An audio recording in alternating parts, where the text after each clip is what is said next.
En la segunda clase del curso de literatura griega para academialatin.com vamos a entrar propiamente en Homero, o lo que se supone que era Homero, su contexto, o más concretamente el contexto de sus obras y, por supuesto, sus obras propiamente dichas. Y por lo general, cuando se empieza con un autor, se hace un pequeño repaso de su biografía, se dice qué obras ha escrito, por supuesto, se contextualiza al autor y su obra en la época en la que vivió, escribió, etc. Y en el caso de Homero, esto significa que tenemos que hablar de la conocida como cuestión homérica. Es decir, básicamente, ¿existió Homero o no existió Homero? Porque ya lo hemos adelantado en contenidos anteriores, que así de forma laxa decimos Homero compuso, bueno, normalmente decimos de hecho escribió, y ya dijimos de hecho que Homero no escribió, pero bueno, Homero compuso Ilíada, Odisea, alguna otra obra, etc. Y eso lo decimos de forma laxa, de forma algo más exacta quizá, lo que consideramos o los que o quien consideramos que fue o fueron Homero, compuso o compusieron Ilíada, Odisea y si acaso alguna otra cosa más. Entonces, básicamente, la cuestión homérica es el debate en torno a la pregunta, a la cuestión de si existió Homero, y entiéndase como Homero, una única persona real que compuso Ilíada y Odisea, etc. Esta, como muchas otras cuestiones que llevan arrastrándose siglos, puede llegar a hacerse absolutamente una cuestión bizantina, un debate sobre el sexo de los ángeles, ¿no? Entonces, pues bueno, vamos a hacerlo de forma rapidita, ligera. Y por supuesto, tenemos que empezar por qué pensaban los propios antiguos de Homero. Recordemos, habíamos dicho que Homero se supone que habría vivido entre el siglo IX y VIII antes de Cristo. Entonces, ¿qué opinaban los griegos de los que sí tenemos noticias más o menos fidedignas? Bien, los antiguos no dudaban de que Homero fue el autor de Ilíada, Odisea, etc. Es decir, los antiguos a pies juntillas creían que existió un hombre que se llamó Homero y que él compuso estos famosos poemas. Por ejemplo, Heródoto del siglo V a.C. afirma que Homero y Hesíodo también fueron no más de 400 años anteriores a él. Por tanto, si Heródoto fue del siglo V, es decir, 400 y pico antes de Cristo, a eso le añadimos los 400 años que dice Heródoto, nos sale 800 y pico antes de Cristo, es decir, siglo IX, lo cual concuerda con esta idea que ya habíamos estado comentando anteriormente de que efectivamente Homero sería alrededor del siglo IX-VIII. También podemos comentar brevemente que ya en la antigüedad existían biografías de Homero. Ahora, ¿cómo pueden existir biografías de una persona o personaje del que realmente no se sabe nada? Pues bueno, esto era mera invención. De hecho, normalmente estas biografías son de época helenística, es decir, a partir de la muerte de Alejandro Magno. Por tanto, han pasado muchos siglos desde que supuestamente vivió Homero hasta que se escribieron estas supuestas biografías. Por tanto, estas biografías antiguas de Homero históricamente no valen absolutamente nada. Y luego, aparte de que los antiguos consideraran que Homero compuso Ilíada, Odisea, etc., ¿qué más sabían o creían saber los antiguos sobre Homero? Pues igual que pasaba con bastantes dioses, que se decía que tal dios había nacido en este sitio, en este otro sitio, no sé qué, y lógicamente cada ciudad,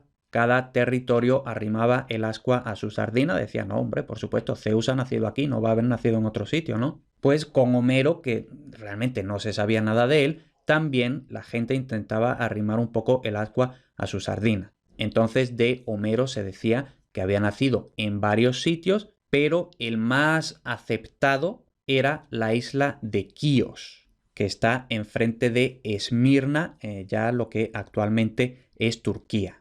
Es decir, Esmirna, la parte de Turquía que da al mar Egeo, Quíos está cerquita.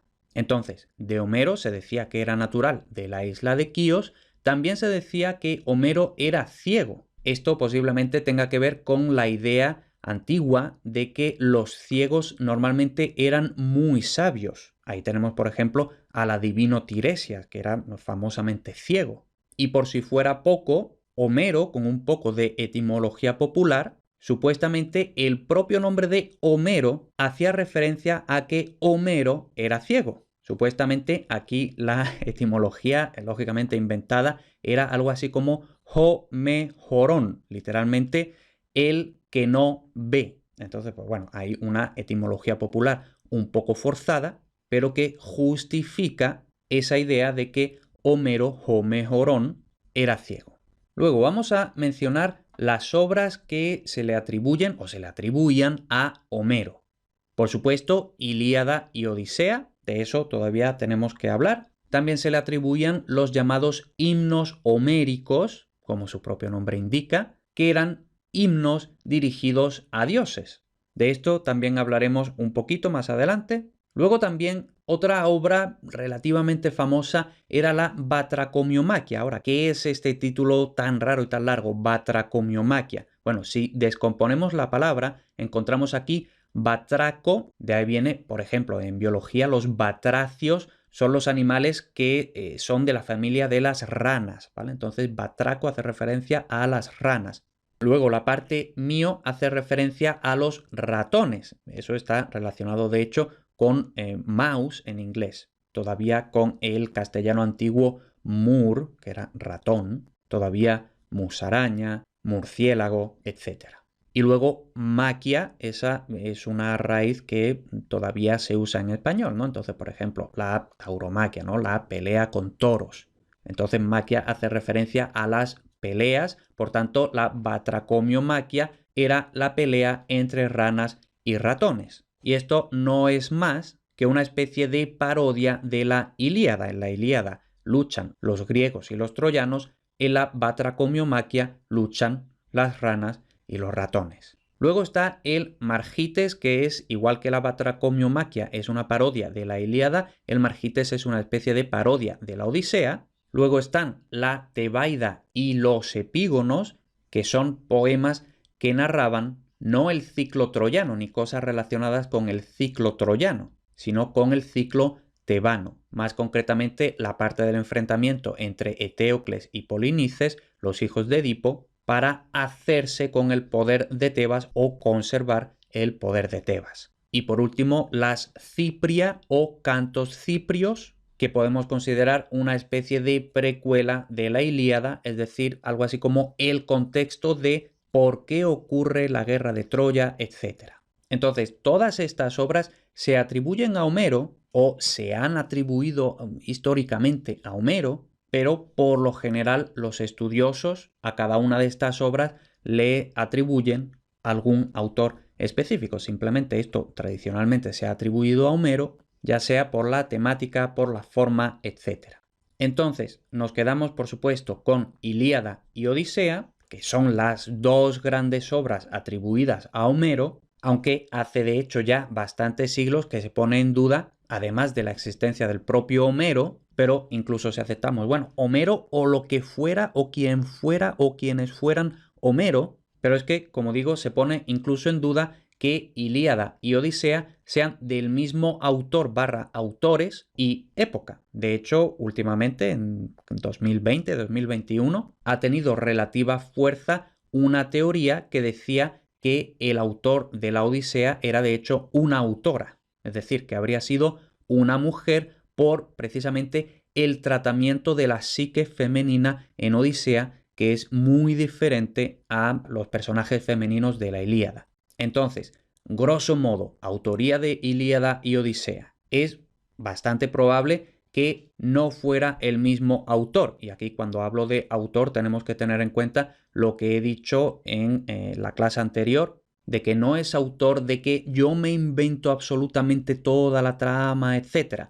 No, recordemos que habíamos hablado de un fondo de temas mitológicos, épicos, etc. Y que quizá es posible, podemos suponer, dar por más o menos bueno, por razonable, que Homero, lo que entendemos por Homero, sea lo que sea, entonces que Homero sea el compilador de una tradición época que se remonta hasta época micénica, como ya estuvimos comentando en la clase anterior. Entonces, Homero no sería tanto el autor original, sino simplemente el compilador, el que tomó todas esas tradiciones épicas desde época micénica y más o menos las puso juntas en los poemas que conservamos hoy en día. Otra vez, entendamos lo que sea que entendamos por Homero. Luego, incluso si aceptamos que Homero fue una única persona, etc., ya estuvimos comentando también que Homero no puso estas obras por escrito, si acaso las compiló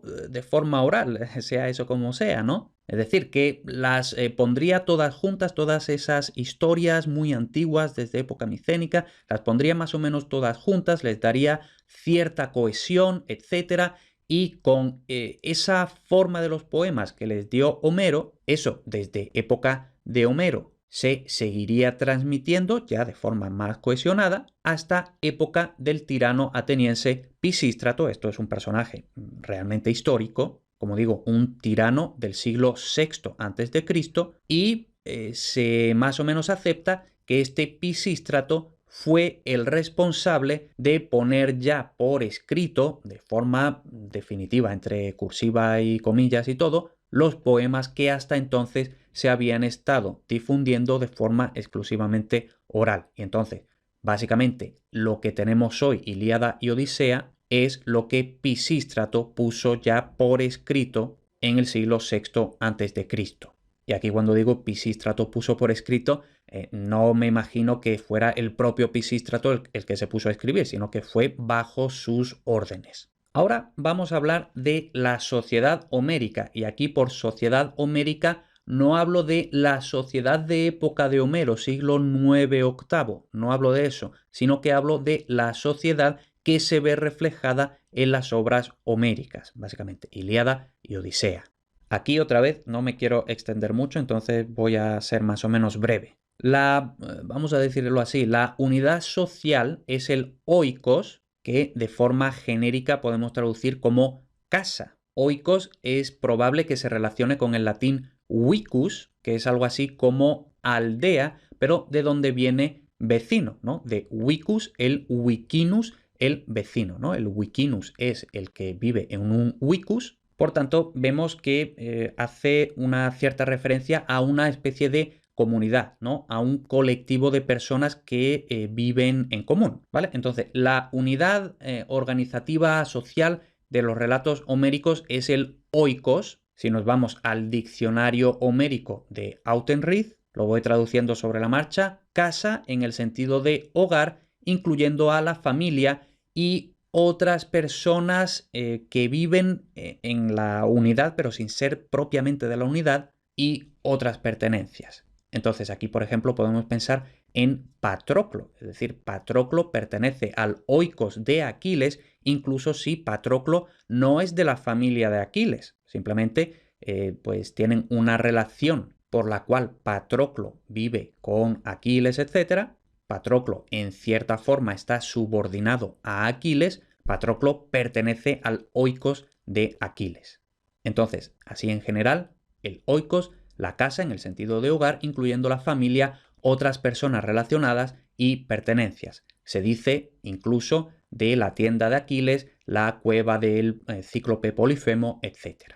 El máximo representante del oikos es el ánax. Otra vez, citando el diccionario homérico de Autenrieth, ánax es el señor, que puede ser con el sentido de rey, de master en inglés, ¿no? Entonces, el amo. También ánax puede ser simplemente algo así como el jefe de los hombres en el sentido de quizá caudillo. Y aquí dice, especialmente se dice de Agamenón. Entonces, aquí tenemos el famoso epíteto de Agamenón, que se repite mucho en la Ilíada, Anax Andrón, y esto normalmente se traduce como soberano de hombres, ¿vale? Entonces, bueno, simplemente el Anax en este sentido homérico es simplemente el jefe del oikos. Luego, el oikos, que es una unidad social relativamente grande, lógicamente no todo el mundo estaba incluido en un oikos u otro oikos.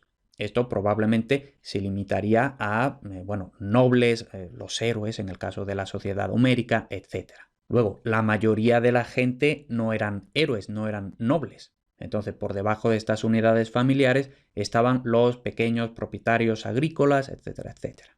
Y luego, volviendo a los anax, plural anactes, estos anactes, es decir, los cabecillas, los jefes de los oikoi, se juntan con los basilees, que por lo general basileus se traduce por rey, así en griego general, basileus rey, pero más concretamente, otra vez según el diccionario homérico de Autenrieth, el basileus es el rey, específicamente el que ejerce las funciones de comandante en jefe, sacerdote y juez. Esto se ve muy claro en la Ilíada, por ejemplo, que el basileus es Agamenón, básicamente. Entonces, normalmente, y esto lo da a entender un poco la película de Troya con Brad Pitt, etc., se da a entender algo que no es realmente así, ¿no? Se da a entender que Agamenón es el rey de los griegos. Y eso es falso.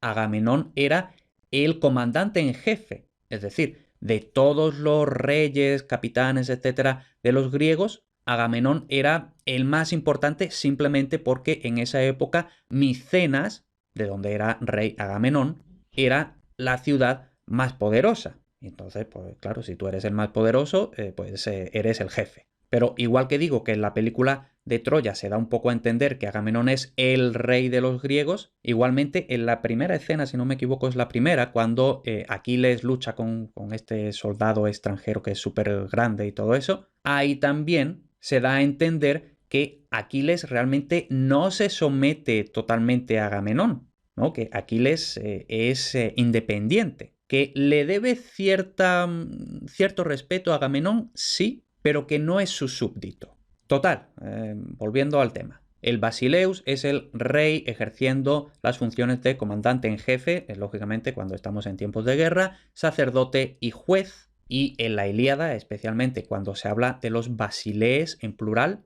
hace referencia simplemente a reyes, nobles, incluso simplemente los caudillos. Es decir, que basileus es una palabra un poco polisémica, siempre con el significado de una persona que tiene poder y que manda, pero que puede ir desde rey hasta simplemente noble o caudillo de una hueste de soldados, etc.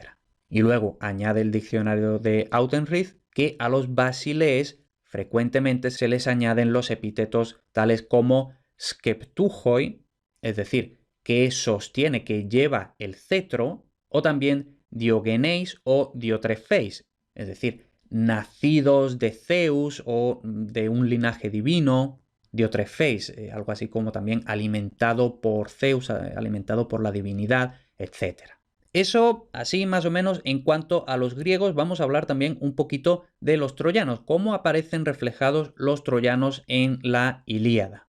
Así, de forma general, podemos decir que los troyanos tienen unas, vamos a decir, ¿no?, diferencias culturales respecto a los griegos y, lógicamente, si todavía en el siglo XXI tendemos a ser chauvinistas, a considerar que nuestra ciudad es la más bonita, a que la sociedad de nuestro país es la más avanzada, es la más lo que sea, nos podemos imaginar hace 30 siglos que eso era mucho más, ¿no?